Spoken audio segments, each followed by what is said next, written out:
Hi. To start with the recipe, first, let's combine 4 to 6 large egg yolks, 1/2 to 2/3 cup of granulated sugar, 4 to 6 tablespoons of cornstarch, and 1/4 teaspoon of salt in a bowl. Whisk everything together until you get a light and foamy mixture. You'll know it's ready when the color becomes a pale yellow and the texture is smooth, without any lumps of cornstarch.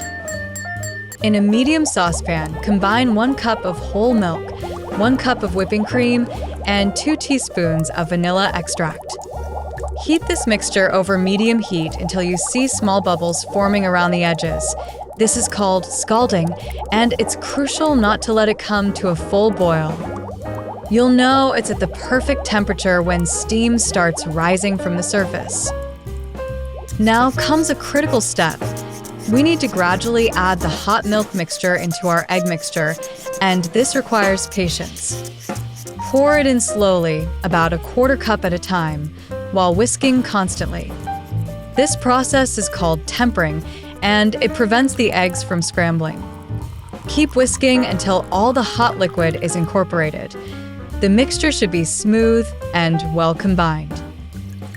Pour everything back into the saucepan and cook over medium heat, whisking continuously. This is where the magic happens. You'll see the mixture start to thicken. Keep whisking until you see large bubbles breaking the surface and the custard coats the back of a spoon. When you run your finger through it, it should hold a clean line. This usually takes about 5 to 7 minutes.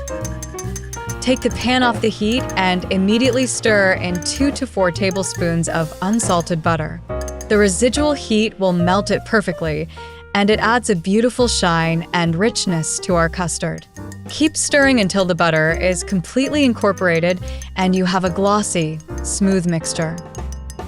The final step is crucial for achieving that perfect custard texture. Press a piece of plastic wrap directly onto the surface of the custard.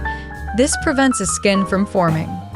Pop it in the refrigerator for at least 2 hours, though overnight is even better.